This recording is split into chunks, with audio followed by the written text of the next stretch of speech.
Iš Šventosios Evangelijos pagal Joną.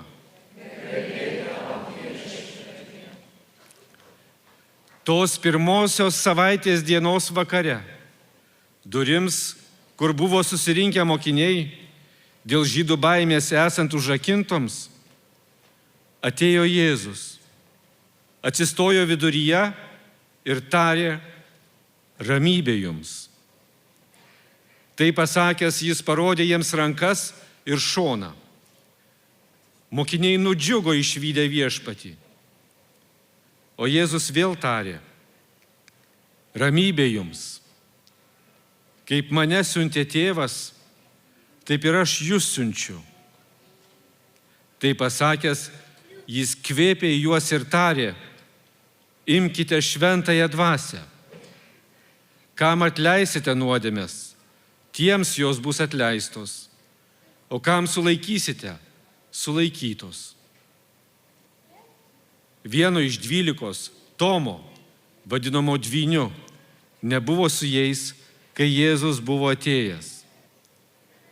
Taigi kiti mokiniai jam kalbėjo: mes matėme viešpatį. O jis jiems pasakė: jeigu aš nepamatysiu jo rankose vynių dūrio ir neįleisiu piršto į vynių vietą, ir jeigu ranka nepaliesiu jo šono, netikėsiu. Po 8 dienų jo mokiniai vėl buvo kambaryje ir Tomas su jais. Jėzus atėjo durims esant užrakintoms, atsistojo viduryje ir prabilo: ramybė jums. Paskui kreipėsi į Tomą: įleisk čia pirštą ir apžiūrėk mano rankas. Pakelk ranką ir paliesk mano šoną. Jau nebebūk netikintis, būk tikintis. Tomas sušuko: mano viešpats ir mano Dievas. Jėzus jam ir sako: tu įtikėjai, nes pamatėjai. Palaiminti, kurie tiki nematę. Savo mokinių akivaizdoje Jėzus padarė dar daugel kitų ženklų, kurie nesurašyti šitoje knygoje. O šitie yra surašyti, kad tikėtumėte, jog Jėzus yra Mesijas, Dievo sūnus, ir tikėdami turėtumėte gyvenimą per jo vardą. Tai viešpaties žodis.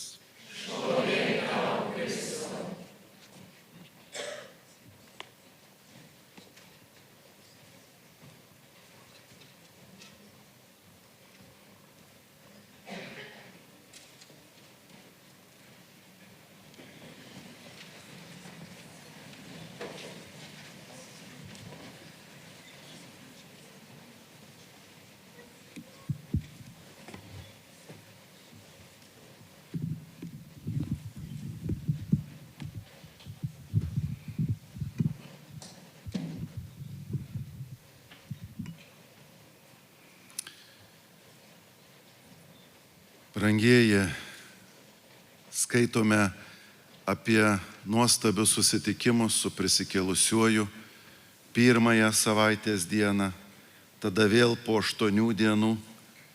Ir galime atpažinti, kad viešpats Velykų rytą tą dieną pasirodo, vėliau kitą, sakytume, sekmadienį, vėl mokinių tarpe, parodydamas, kokiu būdu jisai susitinka savo mylimą tautą, kaip jisai ją paguodžia, pasveikina. Ir iš tiesų bažnyčia supranta sekmadienį kaip Velykas, nežiūrint, ar jis yra Velykų laiko ar kito, tai mažosios Velykos kaip atvelykis yra ir visi sekmadieniai. Taigi ateiti ir susitikti viešpatį, tai išgyventi nuolat prisikėlimo džiaugsmą, o mums asmeniškai tai ramybės dovana, kuri tokia brangi, kad negali neatsistebėti, kaip viešpats gali paguosti tą neramę, įsitempusią, baimingą širdį, kaip ir tą kartą mokinių, kurie, kaip skaitome, buvo įvairios nuotaikos. Ten ne tik tai džiaugsmas buvo, bet taip pat ir baimė, netikėjimas, abejonė, nusivylimas. Per visą savaitę skaitydami istorijas susitikimo matom štai durims, kur buvo susirinkę mokiniai dėl žydų baimės esant užrakintoms. Taigi baimės nuotaika. Marija Magdalietė nuėjusi pranešė jo bičiuliams, kurie gėdėjo ir verkė. Vaizduojat, įvyko Velykos, o gedulas nesibaigęs. Tie išgirdę, kad jis gyvas ir kad ji pati jį mačiusi, netikėjo. Simonas Petras jiems sako, einu žvejoti. Tiek to. Kaip čia buvo, taip grįžtų prie seno gyvenimo. Jie pasisiūlė ir mes einam su tavim.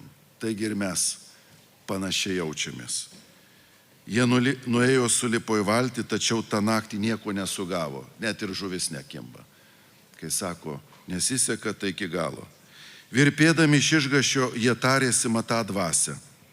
Taigi baimė, neužtikrintumas, uždarytos ir užrakintos durys, kitais žodžiais tariant, bloga žinia tarsi atrodė buvo sėkmingesnė negu tą kartą, kurią skelbė moterys ir Velykos. Ir vis dėlto matom nuostabią transformaciją, kuri vyksta šių žmonių širdyse, kaip jie yra pagauti to nuostabaus susitikimo ir viešpaties dovanojamos ramybės. Kodėl Jėzus būtent pasveikina tokiu sakiniu? Galėtų mokinius pasveikinti, sveiki, broliai, kaip moterys, sveikos. Mokiniai, apaštalai, iš tikrųjų turėjo ko bijoti. Kaip ten bebūtų, tarp mūsų kalbant, jų nebuvo nei didįjį penktadienį, nei sekmadienį pirmų. Jie atsitraukė, pabėgo, išsisklaidė, išsigando. Ir pasirodymas Jėzaus pirmoji reakcija nebūtinai turėjo būti gera, o dangau, ką jis mums pasakys dabar, juk mes į tai išdavėm, ne? Mes pabėgom, mūsų nebuvo. Petras toksai tai išvis, manau, kad bijojo net viešpatį išvysti, nes jis paskutinį kartą išdavė jį, kaip tą kartą buvo didžioji penktadienio drama. Ir šitas ramybė jums yra nepaprastai saldus mokiniams girdėti, nes per tai skamba ir labai galingas Dievo gailestingumas. Jis per tai atleidžia, priima ir guodžia, nes ta nerami, išsigandus ir virpanti širdis gauna kaip balzamą, kaip aliejų, kaip tą, kas galėtume pasakyti laimė ir dangų žemėje. Čia, brangieji, mums yra nepaprastai didelė paguoda, kad Dievas į mus kiekvieną žiūri su didžiuoju gailestingumu, apie kurį kalba šventoji Faustina, skaitant jos dienoraštį, kalba metaforos, kad mano gailestingumas kaip vandenynas. Jeigu žinotume, kaip viešpats mus myli, verktume iš džiaugsmo ir panašiai. Aišku, mums ta patirtis nebūtinai yra dažna. Ji ištinka per momentus, kai vienas kitam pajėgiam atleisti, kai atliekam išpažinti, kai dalyvaujam šventose mišiose, tai vis tos dovanos, per kurias tai patiriam, bet mums reikia būti atviriems, mums reikia susirinkti, ateiti į jo artumą, namų darbai turi būti padaryti, atrodo. Iš tiesų nėra malonės už dyką ir žmogus turi atsiliepti, atsiverti, rodyti iniciatyvą, pagaliau viešpačiu ištarti taip, tebūnie tavo valia. Noriu pasidalinti, brangieji, vienu įspūdžiu, kurį patyriau kaip didžiulį Dievo gailestingumą ir tokį, sakyčiau, beveik viešpaties apreiškimą, kai 96 metais Europos jaunimas buvo sukviestas popiežiaus Jono Pauliaus II atvykti į Italiją, Loretą, švęsti pasaulinės jaunimo dienas, nes tais metais buvo jos berods Maniloje ir daugelis iš Europos negalėjo nuvykti, tame tarpe ir mes, kurie tuo metu dar važiavom su tokiais geltonais autobusais, kurie labai daug dūmindavo, tokie Ikaras vadinosi garsiai, pažįstat, ne? Tai mes su juo atdundėjom iki Loreto, tokie truputėlį vargšai, žinot, apniukusiais vaidais įsigandę, vakaruose esam, o jei kaip čia mes atrodom su to autobusu. Ir žinot ką, nuostabu, milijonas žmonių susirinkę prie Adrijos jūros pakrantė. Čia jūra, čia tas nuostabus šlaitas ir kur tik matysi visur žmonės. Buvo nuostabu matyti, jau temo, buvo 7:30 vakaras ir žinom, kad turi atvykti Jonas Paulius II. Ir kur jisai, per kur jis įvažiuos, į kurį taką bėgti įdomu. Loterija, nes jeigu į vieną nubėgsi, o važiuos per kitą, jau tu ten nepapulsi. Tai visi bandė atspėti. Ir prasidėjo popiežiaus tas vykimas per minę takais. Ir labai įdomus buvo ženklas, kur popiežius važiavo, ten tiesiog ėjo tokia ugnis. Tiek fotoaparatų tuo metu fotografuoja, kad tu matai tokią ugnį einančią per minę. Neatrodo, kad ugnies liežuvis, nes ten važiuoja ir ten visi tuo pačiu metu tūkstančiai žmonių fotografuoja. Įsivaizduojat, tai man buvo toks įspūdis, o dangau, kas čia vyksta. Aišku, kai privažiavo prie mūsų tako, tai kažką mačiau. Popiežių tik tai toks blyksnis, nes man atrodo, kad dar 2 žmonės sėdėjo manęs ant pečių, nes atseit aukštas, tai dirb savo darbą. Tai faktiškai, ką žmogus tas darė, tai jo užduotis buvo fotografuoti. Tai mes, reiškia, sugalvoję buvom susodinti 2-3 į viršų ir tada nuotrauka buvo padaryta, visi gavo, pavyko. Bet žinot, pagrindinis įspūdis to vakaro, tos vigilijos maldos, tai buvo transliacija iš 7 šalių, kur per visą tą auditoriją, milijoną žmonių, buvo įstatyti milžiniški ekranai. Ir buvo peros iš Airijos, iš Azijos šalies kažkurios ir tada staiga vaizdas iš Lietuvos, Kryžių kalno. Ir užgieda choras Kryžiaus šventas. Žinot, mūsų visa grupė apsiverkė garsu. Mes tokie mažyčiai, tokie, kaip čia pasakius, kaip iš tokio krašto, kur nieks apie tą Lietuvą negirdėja. Jeigu tu pasakai Lietuva, tai palauk, tai tu iš Rusijos tada esi. Ne, čia jokių būdų. Tai kad jūsų nėra žemėlapiai. Parodė, kur tuo metu dar žemėlapiai europiniai nebuvo pakeitę mūsų ir mūsų tautos. Ir tada supranti, kad per tai, per šitą ženklą mes esam. Mūsų viešpas nepamiršo. Ir popiežius Jonas Paulius, neseniai buvęs Lietuvoje, būtent norėjo, kad transliacija vyktų ir iš Lietuvos, ir iš Kryžių kalno. Man tai buvo vienas didžiausių Dievo gailestingumo tokių pasireiškimų gyvenime, tas įspūdis, kad Dievas mūsų neužmiršo. kad mes esame mažieji, bet išaukštinti. Ir jo malonės giedosiu per amžius, dėl to, kad jis maloningas, jis žino, pažįsta ir išaukština. Visi, matydami giedantį chorą, graudinosi. Mes lietuvių grupė, tiesą sakant, negalėjom net susikalbėti iš emocijų pertekliaus. Tai Dievo veikimas, kaip ir Faustinos gyvenimas, kur čia Vilniuje, kai pagalvoji, kad kalbėjo pats viešpats Jėzus Kristus, tai mums liaudiškai tariant daugoka.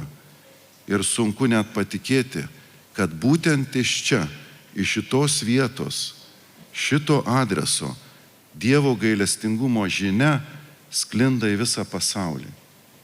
Šiandien apie Lietuvą žino ne dėl to, kad mes Europos Sąjungoje ar čia kam nors kokiam NATO priklauso. Daugiausia žmonių žino tikinčios bendruomenės, kad čia prasidėjo gailestingumo pamaldumas, sesers Faustinos gyvenimas, rašytas dienoraštis, pirmą kartą įstatytas garbinimui Dievo gailestingumo paveikslas Aušros vartuose ir Dievo gailestingumo sekmadienio šventimas jau daug anksčiau negu buvo paskelbta oficialiai kaip šventė 2000 metais. Brangieji, esame Dievo malonės apsupti, jos patirtį galim turėti, jeigu atsiveriam kaip mokiniai, susirinkdami į vieną vietą melsdamiesi ir su viešpačiu bičiulišką santykį laikydami. Šiandienos, brangiai, tema buvo tai, kad mes galime būti pilni to šventosios dvasios, jeigu esam jai atviri, jeigu Dievo malonė mus pasiekia, perkeičia ir tada siunčia į pasaulį liudyti tai. Šiandien Evangelijoje bent 3 dovanos skamba, kurias viešpats duoda mokiniams. Ramybės dovana, atleidimo galia, gailestingumas, imkit šventąją dvasią, ne kam atleisit, reiškia galia atleisti. Tai yra labai galinga galia, stipresnė negu ginklai. Ir tada ėjimas įsiunčia mokinius eiti ir skelbti jį. Misijos dovana. Visa tai yra apaštalo bruožai, tarnystė, kurią ir mes kiekvienas nešamės per krikšto dovaną. Pabaigai noriu, brangiai, paskaityti popiežiaus Pranciškaus laiško Jėzus Kristus yra Dievo gailestingumo veidas, ištrauka, kurioje jis apibrėžia ir pristato tą nuostabią Dievo savybę. Žodyje gailestingumas yra krikščioniško tikėjimo slėpinio sintezė. Dievo gailestingumas tapo gyvu, pasiekiamu ir paliečiamu per Jėzų iš Nazareto. Jėzus savo žodžiais, gestais ir visų savimi apreiškė Dievo gailestingumą. Gailestingumas yra tai, kas apibūdina Dievo prigimtį ir jo veikimą, Jėzaus asmenį ir misiją. Gailestingumas yra tai, kuo turi pasižymėti krikščioniškas gyvenimo būdas tų, kurie yra Kristaus mokiniai. Gailestingumas nėra vien tėvo elgesio taisyklė, bet ir kriterijus supratimui, kas yra jo vaikai. Mes patiriame gailestingumą ir patys turime juo gyventi. Atleidimas už įžeidimus yra pati aiškiausia gailestingos meilės išraiška. Ir mums, krikščionims, tai moralinis imperatyvas, kurio negalime aplenkti. Daugybę kartų yra sunku atleisti, bet atleidimas yra įrankis mūsų trapiose rankose, kad pasiektume širdies ramybę. Nuoskaudos, pykčio, prievartos ir keršto ištirpimas yra būtinos sąlygos laimingam gyvenimui.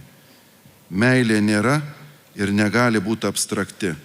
Ji paliečia kasdieninį elgesį. Taigi, brangieji, ramybė, gailestingumas ir laimingas gyvenimas eina koja kojon. Tebūna tai mums gyvenimo programa. Amen.